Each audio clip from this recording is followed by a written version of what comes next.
a Mainara apresentou os Guardiões pros seus pais. E aí, qual que foi a sua vontade, assim, foi por livre, espontânea pressão? Vamos?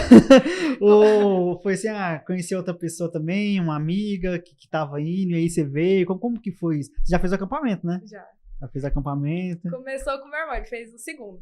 O segundo. Mas só que ele foi obrigado, não queria ir. Um dia antes ele pegou e falou pra minha mãe que não ia, que ia passar o carnaval jogando bola. Eita. Aí minha mãe falou que não, que ele ia. E ele chegou lá em casa, nossa, outra pessoa. Ele disse que ele tomou tanta tapa lá no acampamento. E aí chegou outra pessoa. Literalmente. Aí eu participava de outro grupo de jovens. Só que aí começou a ficar muito corrido. Não tinha como eu ir nesse grupo de jovens e meu irmão ir nos Guardiões. Aí acabou que a gente decidiu ficar só na Sagrada, porque a minha mãe também já começou a conhecer um monte de gente lá, aí a gente ficou só na Sagrada. Aí depois eu entrei pro Ministério da Intercessão, um tempo depois eu fiz a preparação e fui pro Ministério da Intercessão. Só que aí na Intercessão um monte de gente também já tinha feito o acampamento, e não podia ficar falando algumas coisas, porque tinha eu e outros que ainda não tinham feito. E aí um dos requisitos estava sendo fazer o acampamento. Aí eu fiz o terceiro esse ano, e estamos indo. Estamos indo. Já se preparando pro quarto. Já se preparando pro quarto acampamento já. Fevereiro tá chegando, o pessoal já tá ansioso. É isso aí. Né? Então, o carnaval tá chegando aí, acampamento. Sim. Então, assim, vivemos grandes emoções lá nesse acampamento, né? Você fez o primeiro, Fernando? Fiz o primeiro. Fez o primeiro. E como é que foi ali? Mas você já tava nos Guardiões bem antes, né? Porque seu pai já tava bem antes já nos Guardiões. Sim.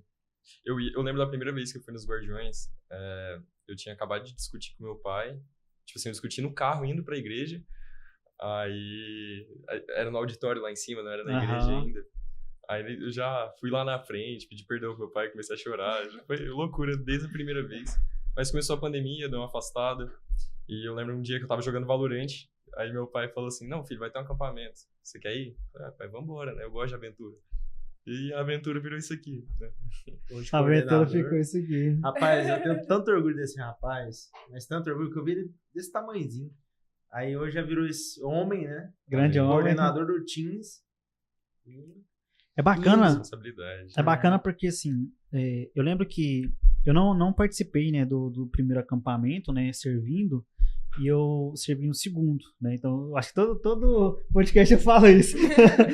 Mas no segundo, foi muito impactante para mim, porque assim, eu vi muitas pessoas lá servindo e também participando, pessoas que eram assim, tipo, gente já com 17, 18 anos, mas que eu preguei há, tipo, 4, 5 anos atrás, né, que era tudo pirralhinho, tipo, fazia primeira comunhão, crisma, e aí eu vendo eles ali servindo, me gerou uma alegria muito grande, porque eu percebi muitos jovens. Claro que Deus veio fazendo, sabe, que há um tempo atrás a sementinha foi plantada, né, e hoje eles estavam ali. E hoje vendo vocês também, né, como já grandes lideranças, né, nos grupos, né, ajudando a gente ali, porque assim, querendo ou não, os jovens são o futuro nosso ali, né, é o que vai dar continuidade, porque se você pensar assim, ó, o Teams é uma iniciação, né, e logo do Teams, né, logo alguns jovens vão começar a criar maturidade, idade, e vão passar para os jovens. E assim sucessivamente os jovens vão amadurecer, e o que a gente busca é que eles possam encontrar pessoas ali, eles se casem e logo passem também para o grupo adulto. Uhum. E aí esse é o caminho, né? E aí eu vejo que existe essa diferença nesse quesito nisso, né? Porque assim, existe um crescimento e amadurecimento.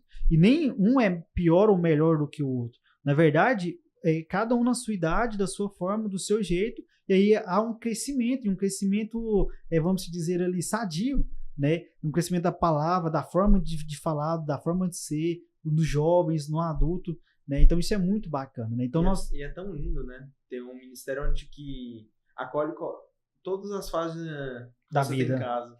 Acolhe uma criança que é no Kids, acolhe os pré-adolescentes no Teens, aí vem os adolescentes, vai para os Jovens Guardiões, aí vem a fase do adulto, que é mais os casados, né? Uhum. Já tem o ninho. Poucos ministérios hoje no Brasil têm esse crescimento gradual. Sim, sim.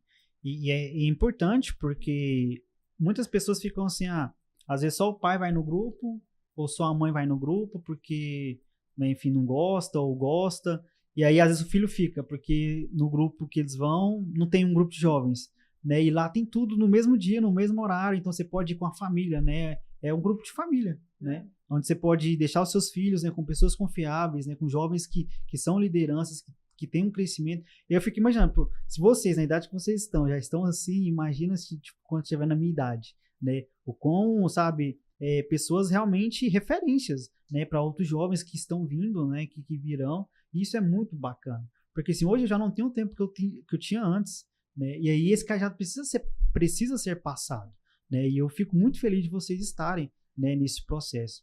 Inclusive a gente está, né, vamos falar aqui um pouco sobre a conferência dos jovens, né? Ontem vivemos o 3º dia da conferência, onde o Padre Ron, né, esteve lá, e a gente falou sobre os professores, né? Eu tinha até salvo uma palavra aqui hoje para poder comentar. Eu ia falar no início aqui, mas eu acabei esquecendo, né? Foi até uma amiga minha, a Kelly, né, postou, ela é professora, né, pedagoga, e ela escreveu assim, né? Você fará melhor se fizer com que outras pessoas queiram aprender. Você fará melhor se fizer com que outras pessoas queiram aprender. Isso me impactou tanto, porque isso é a vida de um professor, né? Seja o pai, seja a mãe, né, que são nossos professores, ou seja, nossos professores, né? Eu queria perguntar para vocês se vocês têm algum professor, alguma coisa, alguma lembrança que vocês têm assim, de algum professor, né, que te impactou bastante. Eu queria falar um pouquinho também sobre, né, eu tenho uma professora que eu gosto muito dela, que é a tia Rô, né, a Rosângela. Ela foi minha professora de handball.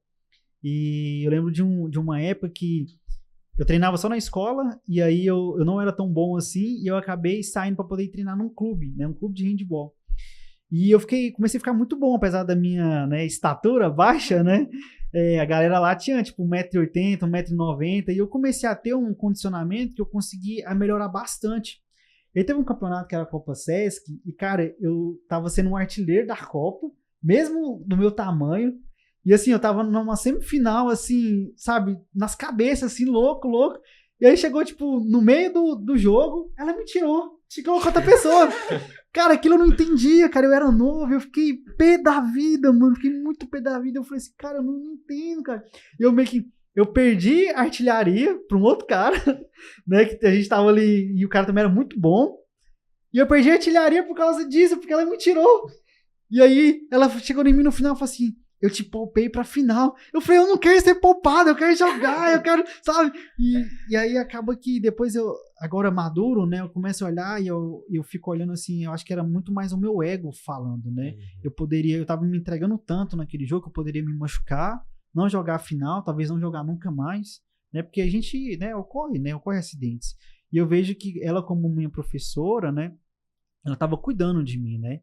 Então, talvez ela possa estar assistindo esse podcast aí. Quero mandar um grande abraço para você. Você me ensinou muito, né? Me ajudou muito. Eu lembro de uma vez que ela me viu pregando, né? E ela falou assim, cara, eu poderia ter ensinado vocês muito melhor. Eu falei para ela, né? Na verdade, você ensinou, né, tão bem que hoje eu sou o homem que sou, graças aos ensinamentos dela como professora, né?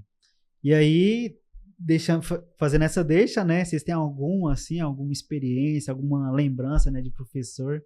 Você saiu há pouco tempo, né, do ensino médio. Você está no ensino médio, né? Talvez tenha um sentimento de amor e ódio ali, né? Com alguns. Mas tem um que eu adoro muito ele, porque semana passada aconteceu uma situação que eu não tava muito bem lá na escola. Aí pegou e ele é um professor, tipo assim, ele é realmente um paizão, sabe? Pra todo mundo. E aí ele pegou, me chamou no canto, aí a gente começou a conversar. Aí quando tá acontecendo alguma coisa, sua cabeça fica bem assim, né? Você não consegue pensar em nada. E aí foi onde ele sentou comigo, a gente começou a conversar, e foi nesse momento que eu me senti muito amada por ele. Aí eu comecei a chorar, porque eu tava muito feliz por causa disso. Porque na minha cabeça tava acontecendo um monte de coisa, e aí foi nesse momento que, tipo assim, ele falou, calma, respira que vai dar tudo certo, sabe? Pô, costuma dizer bastante para os alunos do 3º ano, né? Se você vê um aluno do 3º ano, no corredor, cabisbaixo, olhe para ele e dê um abraço. Ele só precisa disso. Eu acho que é bem assim, né? E você, Fernando, você tem alguma experiência, alguma coisa assim que você já vivenciou? Bom, eu lembro muito da minha professora do 5º ano, que é a tia Soraya, que eu acho que foi muito importante para minha formação, que ela me deu aula no 3º e no 5º ano, e acho que meus princípios também de vida veio a partir dela. E é isso, só tenho a agradecer pela vida dela.